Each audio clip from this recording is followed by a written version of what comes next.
vida. Toda a cidade cresceu em torno da água. Você vai conhecer agora a história da água dessa cidade, que tem nome de rio.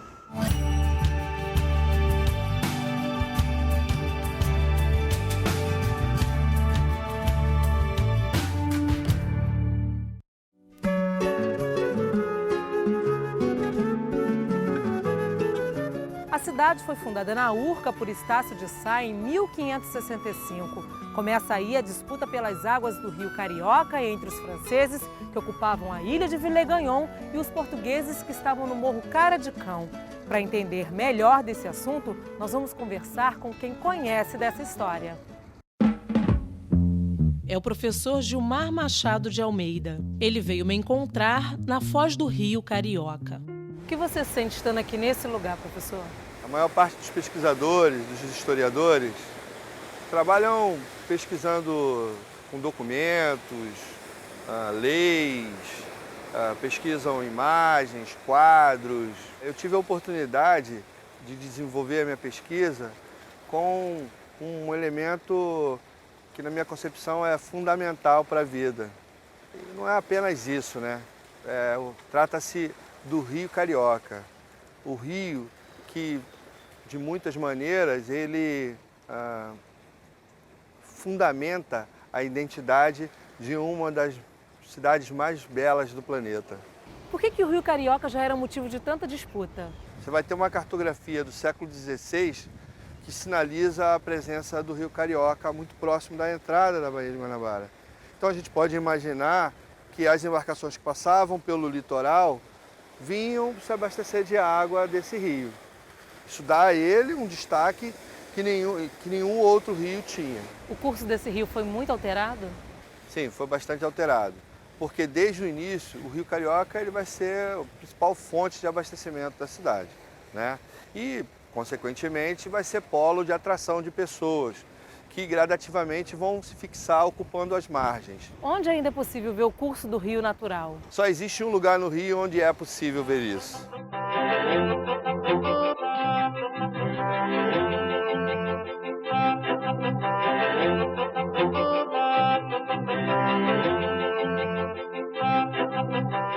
Olhando as águas do rio Carioca, assim, é difícil de imaginar que durante anos a população da cidade pôde beber das águas desse rio. Historicamente, como é que era a relação da população com o rio Carioca? O próprio nome, Carioca, vem de origem indígena, né? Cari seria o nome de um peixe e Oca o local onde vivia esse peixe. A gente precisa entender que a cidade do Rio de Janeiro ela surge entre o mar e a montanha.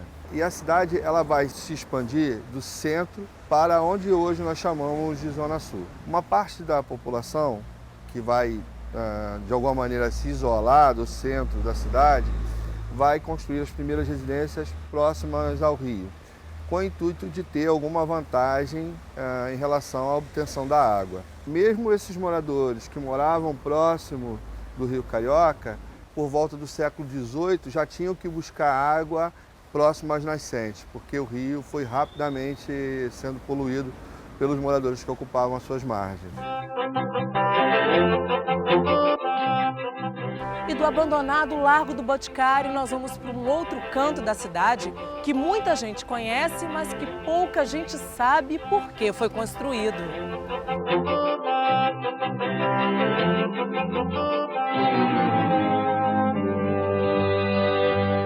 A Lapa era uma região alagada muito diferente do que se vê hoje. Era um período de muito sacrifício para a população conseguir a água tão necessária. Muitas pessoas recorriam a poços de qualidade ruim ou tinham que ir até o rio Carioca. A solução foi criar o Aqueduto da Carioca, que ficou conhecido como Arcos da Lapa.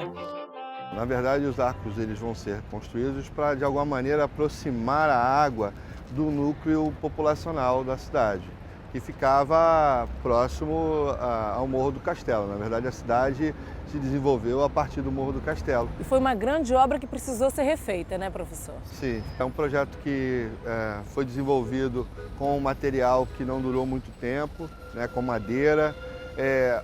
O trajeto não era esse, o trajeto original do aqueduto passava onde hoje é a Cinelândia, e logo depois teve a iniciativa de fazer um aqueduto que fosse fixo, que durasse por muito tempo. Esse sistema ele é formado pela caixa mãe d'água, que vem lá do alto do Corcovado, pelo próprio aqueduto e, por fim, do chafariz da Carioca. Como a população, na época, recebeu essa obra? O aqueduto, como um todo, ele é a primeira grande obra da cidade, né?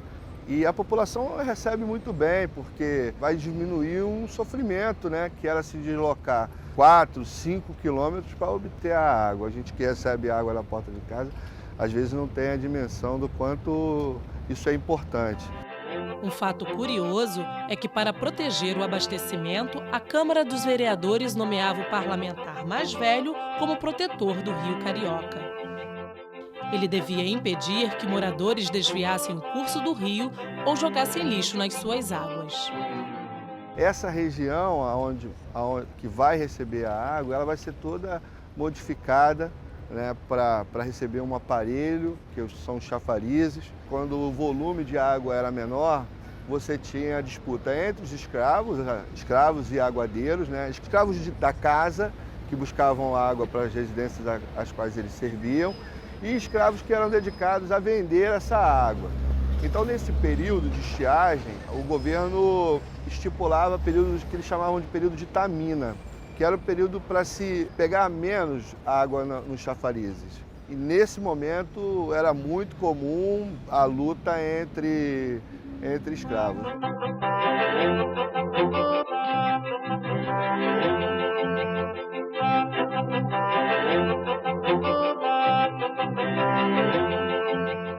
Do aqueduto da Lapa, como é que a água chegava até aqui o Largo da Carioca? Então, da Lapa até aqui foi feita uma tubulação ligando com o chafariz. Como é que era essa região aqui na época? A partir do momento que se instalou o chafariz aqui, essa região passou a ser polo de atração de gente de toda a cidade, dos aguadeiros, dos escravos que vinham pegar água para levar até as residências, dos marinheiros, das lavadeiras. Em determinado momento, no chafariz da Carioca, também possuía um tanque de lavagem de roupa, que servia também para dar aguada aos animais. E como era esse chafariz? Bom, o primeiro chafariz ele era de pedra com 16 torneiras, as torneiras de bronze. Depois, esse chafariz, né, como a necessidade pela água foi aumentando, achou-se por bem construir um novo chafariz. E o novo chafariz foi construído com 40 torneiras, um chafariz de madeira com 40 torneiras. Esse chafariz não durou muito tempo, ele durou em média, parece que 3 anos, sendo necessário então a construção de um terceiro chafariz. Esse chafariz foi um grande aparelho de pedra com 35 torneiras e que durou até o início do século XX, quando ele foi destruído. Quais eram os outros pontos de água que existiam na cidade? Antes mesmo da construção do chafariz da Carioca, você tinha diversos pontos de fornecimento de água. Você tinha, por exemplo, a Bica da Rainha. A Bica da Rainha recebe esse nome porque, na verdade, ele era muito frequentado pelas elites, inclusive pela Dona Maria I. O chafariz da Carioca, ele também era um ponto de derivação de água para outros chafarizes. Ligava-se o chafariz da Carioca, através de uma tubulação de pedra, até o chafariz da Praça 15.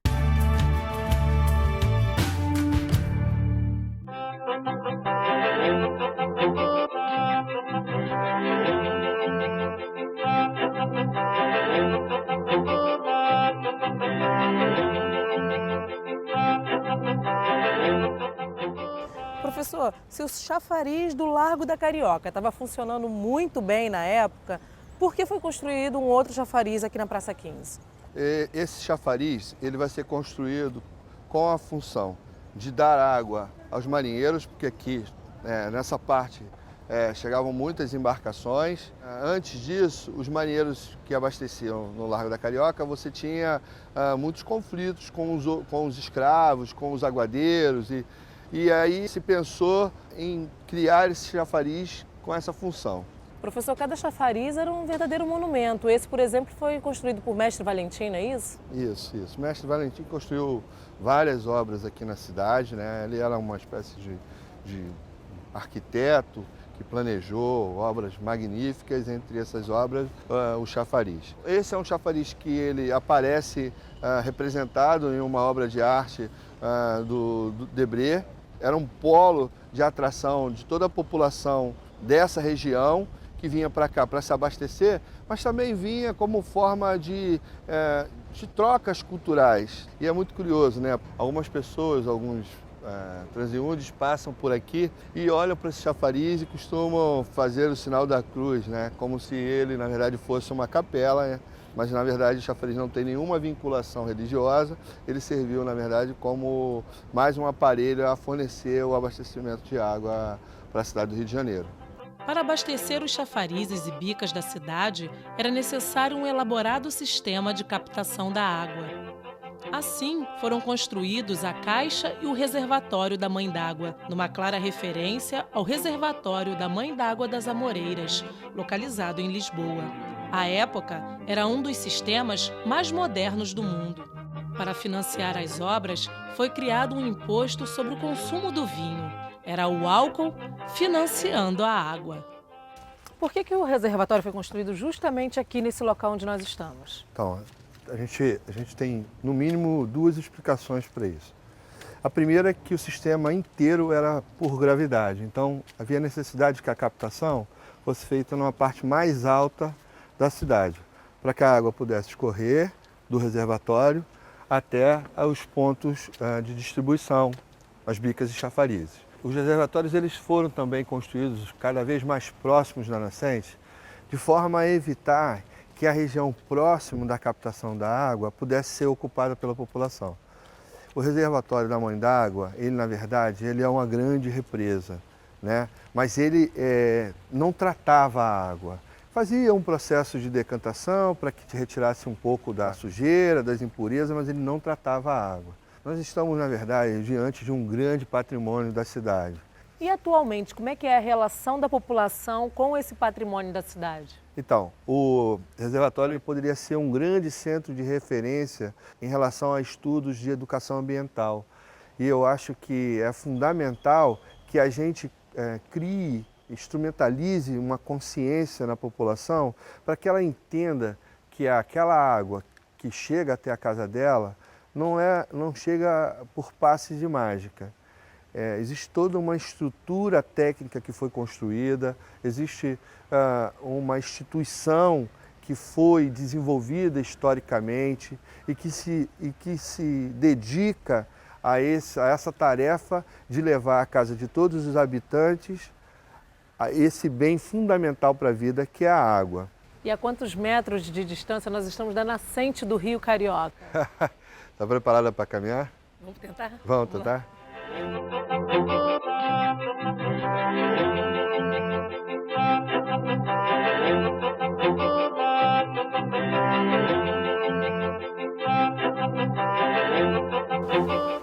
Bem, Luciana, estamos diante da nossa estrela, o Rio Carioca.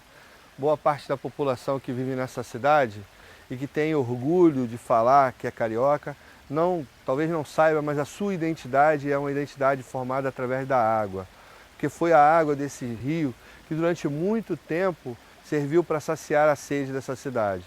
A cidade do Rio de Janeiro e a sua imagem, a sua grandiosidade tem origem a partir da água desse rio. O sistema ainda contava com outros reservatórios construídos de acordo com o desenvolvimento da cidade.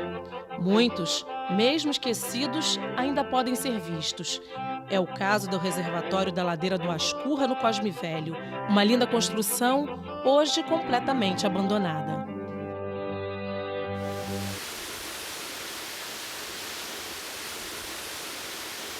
O Rio Carioca já não atendia mais a população.